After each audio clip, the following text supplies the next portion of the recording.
Bom dia a todos. Estou habituado a ver gente assim à minha frente com um instrumento musical na mão. Estou habituado também a comunicar com essas pessoas o que vai na minha mente sobre a música e o que vai no meu coração através dos braços. Abano os braços e comunico. Hoje penso que se eu fizer isso que vou correr o risco de ninguém me entender, por isso vou ter mesmo que recorrer às palavras. E como vocês já viram, o tema da mensagem de hoje é ser imitadores de Cristo. O apóstolo Paulo, nas cartas que escreveu aos seguidores de Jesus na cidade de Éfeso e na cidade de Corinto, ele encorajou-os a serem imitadores de Deus, a serem imitadores de Cristo. E isto aqui é algo de muito bom. Mas logo à partida nós temos um problema. Nós, apesar de termos sido criados à imagem de Deus, essa imagem foi quebrada na queda e o pecado entrou no mundo. E a Bíblia ensina claramente que nós nascemos pecadores. Nós não nascemos na inocência. Obrigado. Nós não nascemos na inocência para mais tarde nos tornarmos pecadores. Nós nascemos pecadores. E como prova disso, assim, ninguém precisou de nos ensinar a mentir. Nós, para fugir às consequências, logo muito cedo, nós começamos a perceber que se mentirmos pode ser que a gente consiga fugir às consequências. Mas precisaram de nos ensinar a dizer a verdade. Ninguém precisou de nos ensinar a dizer isto é meu, eu não empresto a ninguém. Mas precisaram de nos ensinar a partilhar o que tínhamos. Isso sim precisaram de nos ensinar. Ninguém precisou de nos ensinar a fazer aquelas birras e que, mesmo não só as crianças, mesmo os adultos, de quando nós não temos aquilo que queremos na hora que queremos, fazemos birra. Mas precisaram de nos ensinar a saber esperar pelo tempo certo para cada uma dessas coisas. E isto é uma realidade com que todos nós, que estamos aqui e os que não estão aqui, que lidamos no nosso dia-a-dia. É que nós nascemos centrados em nós mesmos. Nós vamos ler algumas passagens na Bíblia, eu vou projetá-las, mas aqueles que quiserem ler na sua Bíblia e com a tradução que têm convosco, também podem fazê-lo, pode ser enriquecedor até estarem a ler em versões diferentes. Eu vou projetar, vou dizendo as passagens que nós vamos ler, mas por favor podem nos acompanhar. E nós vamos ver um episódio em Marcos, no Evangelho de Marcos, no capítulo 9, do versículo 33 ao versículo 35. Marcos 9, 33 a 35. E neste episódio, isto demonstra realmente a realidade da nossa natureza humana. Diz-nos o seguinte: e chegou a Cafarnaum, e, entrando em casa, perguntou-lhes, isto é Jesus que estava a falar com os discípulos, que estáveis vós discutindo pelo caminho? Mas eles calaram-se, porque pelo caminho tinham disputado entre si qual era o maior. E ele, assentando-se, chamou os 12 e disse-lhes, se alguém quiser ser o primeiro, será o derradeiro de todos e o servo de todos. O que é que se passa aqui? Se os discípulos vinham pelo caminho a discutir entre eles, provavelmente qual deles é que era o mais importante, qual deles é que era superior. E quando chegam a casa, Jesus diz-lhes, olha, venham cá, sentem-se aqui. E eles pensaram que Jesus provavelmente lhes iria ensinar alguma coisa e puseram-se prontos. E Jesus pergunta-lhes sobre o que é que eles vinham a falar. E sabendo o tema do que eles vinham falar, imaginámos que eles tenham ficado muito embaraçados, à espera de ver qual deles é que iria dar a primeira palavra. E Jesus não espera pela resposta e diz, olha, eu sei o que é que vocês vinham a falar, e vai direto à solução para o problema do que eles estavam a discutir entre eles. E ele diz-lhes, quem quiser ser o maior será servo dos outros. Fiquem com esta afirmação na vossa mente, porque quem diz uma frase destas parece não ser deste mundo. Quem quiser ser o maior será servo dos outros. Nós nascemos com este problema do eu com letras maiúsculas e com a atenção em nós mesmos e nas nossas necessidades. Nós habituámos-nos a frases como eu preciso de fazer o que é melhor para mim, eu preciso que me ouçam, eu preciso que cuidem de mim. Se temos algum contrato com direitos e deveres, a nossa tendência natural é de olhar mais rapidamente para os nossos direitos e esquecer um bocadinho os nossos deveres. Até na igreja, às vezes, inconscientemente, queremos prestar culto a Deus da nossa forma, do nosso gosto, e se não o fazemos assim, achamos que o que está a acontecer não está tão correto, ou porque não gostamos da música, porque não é o nosso estilo, ou porque achamos que devíamos cantar mais, ou porque achávamos que devíamos cantar menos, mesmo até divergências de pensamento entre gerações, de mais velhos e mais novos, que pensamos diferente, e às vezes mais velhos pensam, estes jovens, estes adolescentes, estas crianças são tão imaturas, e os mais novos podem pensar que os mais velhos, como é que eles ao final de tantos anos de vida ainda conseguem pensar assim? Estas divergências, porquê? Porque nós pensamos de forma diferente, estamos centrados em nós mesmos e muitas vezes incomoda-nos que as outras pessoas não tenham os mesmos gostos que nós, que as outras pessoas não pensem da mesma forma que nós. Na televisão, nós somos muito facilmente, digamos assim, comprados por frases como "porque você merece". E a Bíblia diz-nos que, de facto, nós merecemos algo. Mas a Bíblia diz que esse algo que nós merecemos é a morte. Diz-nos que o salário, ou seja, a recompensa pelas nossas ações, é a morte. Mas não fica por aí o versículo. Diz logo a seguir que o dom gratuito de Deus é a vida eterna. Mais à frente, ainda no Evangelho de Marcos, logo no capítulo 10, no capítulo seguinte, dos versículos 35 ao 37. Podem abrir Marcos 10, versículo 35 ao 37. E nesta passagem é-nos relatado um pedido, não muito altruísta, de Tiago e João, e diz o seguinte: "E aproximaram-se dele Tiago e João, filhos de Zebedeu, aproximaram-se de Jesus e disseram: Mestre, queremos que nos faças o que te pedirmos. E ele lhes disse: Que quereis que vos faça? E eles disseram: Concede-nos que na tua glória nos assentemos, um à tua direita e outro à tua esquerda. Portanto, eles vêm e pedem, e nós sabemos muito bem o que eles estavam a pedir. Ou seja, eles estavam a pedir: Ok, Jesus, nós reconhecemos que tu és o número 1, tu fazes os milagres, tu ressuscitas mortos, tu transformas água em vinho, tu andas pelas águas, ok, nós reconhecemos isso e tu és o número 1. Mas deixa-nos sentar abaixo de ti, mas acima de todos os outros. Deixa-nos mandar. E nós nascemos com este desejo de mandar nos colegas de trabalho, de mandar na esposa, de mandar no marido, de mandar nos filhos, de mandar nos irmãos mais velhos, mandar nos irmãos mais novos. E às vezes isso pensamos assim: não, eu até não quero muito mandar, mas pode não ser este o termo. Mas nós vamos querer que as outras pessoas façam as coisas à nossa maneira. Nós vamos querer que os nossos, que estão à nossa volta, que façam todas as coisas da forma que nós gostamos. Porque nós nascemos assim, nascemos centrados em nós mesmos. E no versículo 41... diz o seguinte, diz-nos que os outros discípulos, outros 10 que estavam ali, ficaram muito indignados com este pedido de João e Tiago. E porquê que eles ficaram indignados? Ficaram indignados porque eles pediram primeiro. Ficaram indignados porque eles viram e pensaram se calhar que era uma boa ideia e eles não foram e pediram. Quais eram as expectativas dos discípulos para este reino que Jesus vinha? Eles estavam à espera que Jesus os viesse libertar do poder dos romanos e começar um novo reino, e nesse novo reino que eles imaginavam que seria aqui na terra, eles queriam ser logo os segundos mais importantes desse reino. Eles ainda não tinham compreendido o servo sofredor que Jesus era e que tinha vindo para morrer por eles. Podem abrir também em João 21, vamos ler João 21.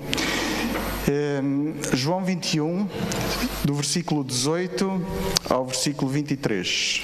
João, capítulo 21, versículo 18 ao versículo 23.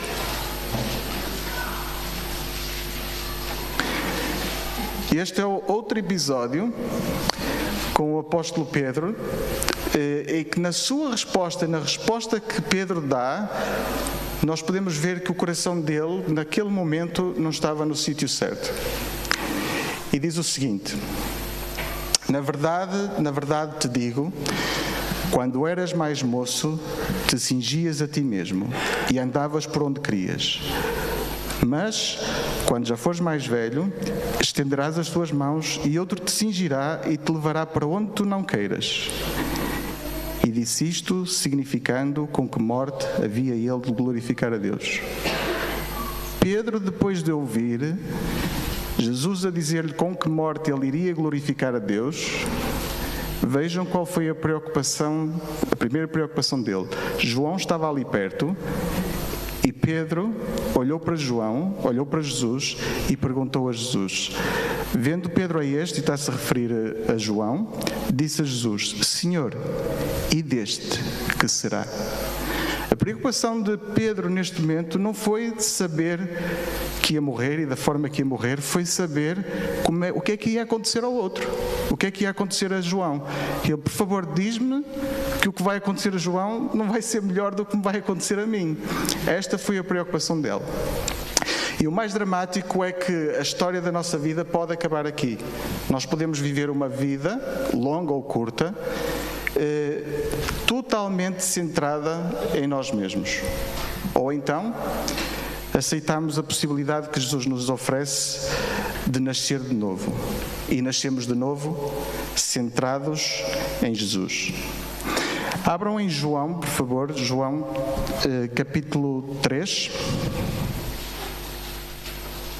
João capítulo 3, e vamos ler dos versículos 2 ao versículo 4.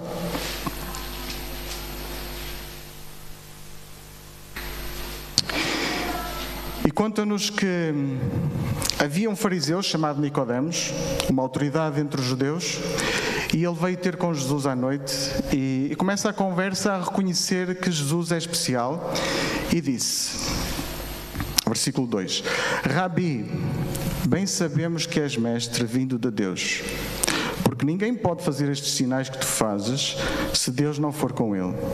E Jesus respondeu e disse-lhe: na verdade te digo que aquele que não nascer de novo não pode ver o reino de Deus. Disse-lhe Nicodemos: como pode um homem nascer sendo já velho? Pode porventura tornar a entrar no ventre de sua mãe e nascer? E é uma pergunta lógica. No entanto, Nicodemos, sendo um fariseu e conhecedor do Velho Testamento, Jesus mostrou-se surpreso por Nicodemos ficar assim tão perplexo com a exigência de um novo nascimento. Nicodemos devia ter compreendido que no Antigo Testamento, através do Antigo Testamento, que ele era um pecador e que necessitava de uma nova vida. Ele conhecia as profecias e ele conhecia as promessas de Deus, em que Deus prometeu em remover os corações de pedra e substituí-los por corações prontos a fazer a vontade de Deus. E nascer de novo é isto, é arrependermos de viver uma vida centrada em nós mesmos, entregar o controle da nossa vida, o nosso coração a Jesus e deixar que Ele assuma a liderança. Cada um de nós que está aqui, nós temos um plano para a nossa vida. E acreditem que se não tiverem um plano para a vossa vida, alguém vai ter. Alguém vai dizer: o Manuel, ele é muito bom nisto, olha, se calhar nós devíamos fazer com que ele fizesse isto. Mas Deus também tem um plano para a nossa vida.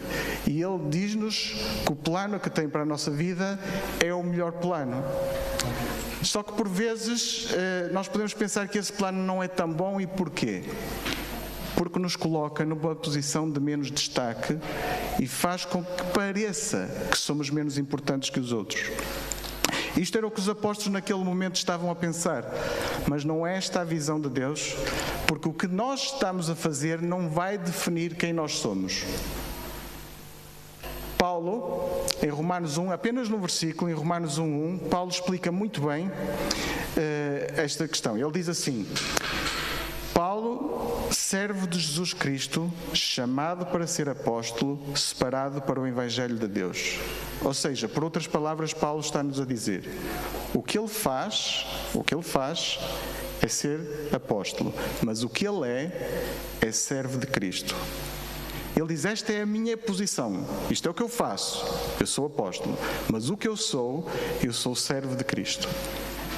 Nós nascemos centrados em nós próprios, temos a possibilidade de nascer de novo centrados em Jesus Cristo. E eu digo temos a possibilidade porquê? Porque não somos obrigados. Jesus oferece-nos a oportunidade de nós nascermos de novo.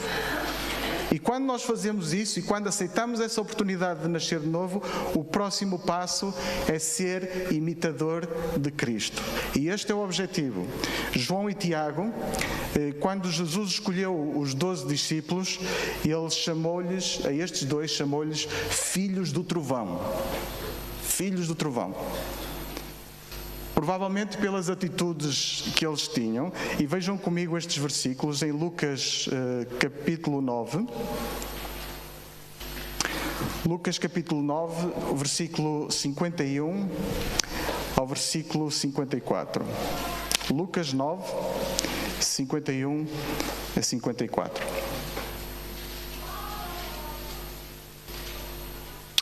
Diz o seguinte: E aconteceu que, completando-se os dias para a sua assunção, manifestou o firme propósito de ir a Jerusalém. E mandou mensageiros adiante de si, e indo eles, entraram numa aldeia de samaritanos. O relacionamento com os samaritanos era o que era, nós sabemos, para lhe prepararem pousada. Mas os samaritanos não o receberam, porque o seu aspecto era como de quem ia para Jerusalém. E os seus discípulos, Tiago e João, vendo isto, disseram: Senhor, queres que digamos que desça fogo do céu e os consuma? Quantas vezes nós temos esta tendência de reagir ao que nos é proposto desta forma violenta e agressiva? E Jesus, quando os escolheu, chamou-lhes filhos do trovão, exatamente por esta necessidade de reagir desta forma. Muitos de nós, eu incluído, conseguimos identificar muito bem com estes dois discípulos. Mas quando é que isto aconteceu? Aconteceu quando Jesus os escolheu.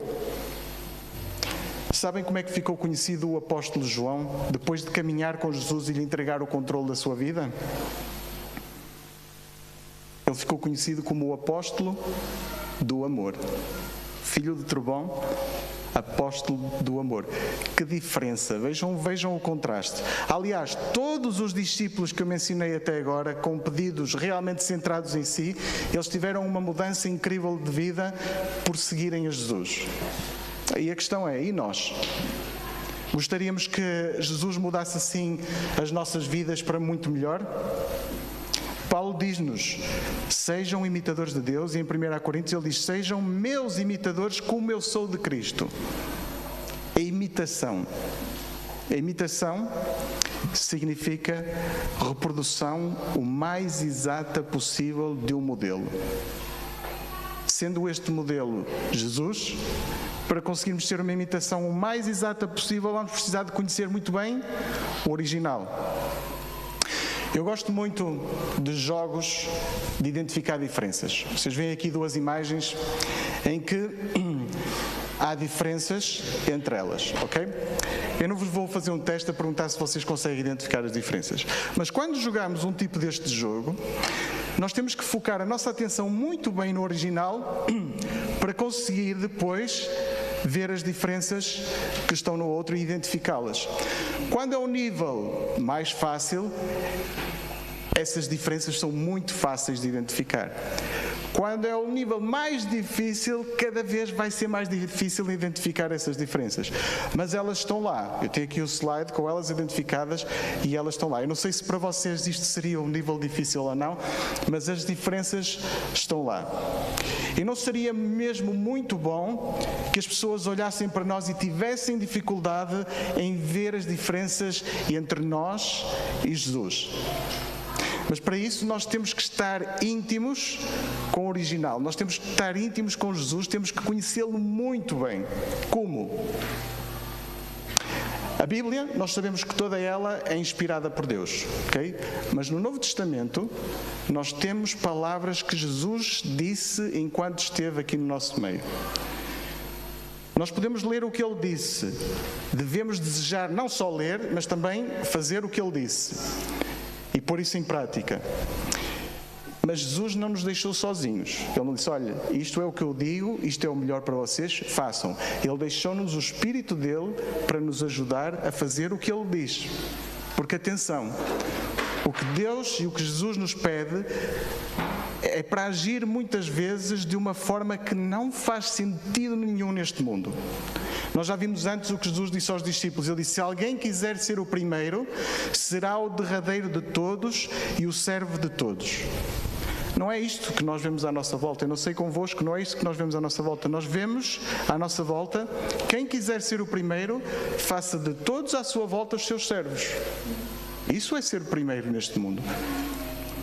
Outro bom exemplo desta diferença do que Jesus e o mundo à nossa volta nos dizem está nas chamadas bem-aventuranças. Eu vou pedir a ajuda de 2 voluntários que recrutei. Eles vão chegar aqui à frente. Peço, por favor, 2 microfones, um para cada um deles. E o Henrique vai nos ler as palavras que Jesus disse. As bem-aventuranças, o que Jesus disse, felizes são aqueles que... O Henrique vai fazer essa parte.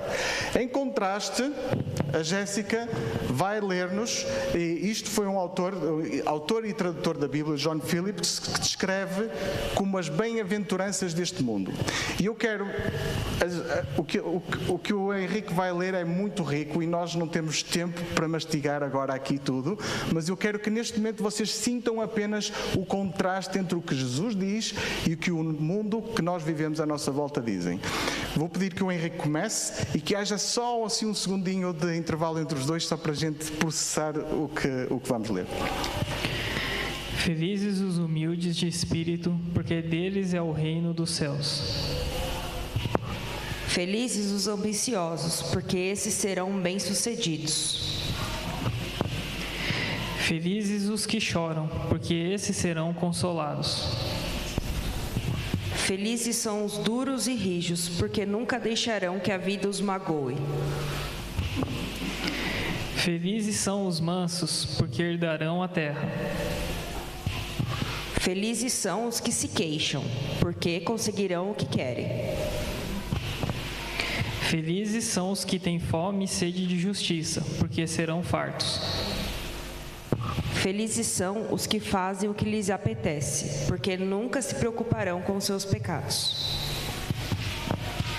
Felizes são os misericordiosos, porque alcançarão misericórdia. Felizes são os viciados no trabalho, porque alcançarão resultados. Felizes são os limpos de coração, porque verão a Deus. Felizes são os conhecedores do mundo, porque eles sabem como se virar. Felizes são os pacificadores, porque serão chamados filhos de Deus. Felizes são os arruaceiros, porque as pessoas vão reparar neles. Obrigado. Vocês veem o contraste que Jesus pede e o que o mundo à nossa volta nos diz como deve ser. Nós vamos ser imitadores. A questão é de quem é que nós vamos ser imitadores. E se escolhermos ser imitadores de Jesus, Ele não nos vai desapontar. Vamos orar? Senhor Deus, obrigado por te revelares a nós através de Jesus. Ajuda-nos a sermos imitadores teus e a buscar conhecer-te acima de tudo, Senhor. Se há aqui alguém que ainda não decidiu deixar de viver uma vida centrada em si mesmo, Senhor, que tu possas convencer a entregar a sua vida nas tuas mãos e a viver como tu queres que viva para ti, Senhor. Para aqueles que já entregaram a sua vida nas tuas mãos, Senhor, eu peço-te que continues a obra que tu tens e que nos aperfeiçoes e que nos tornes imitadores de Jesus, se possível ao ponto, Senhor, daqueles que vivem à nossa volta comecem a ter dificuldade de ver a diferença, Senhor. É isto que eu oro no teu nome. Amém.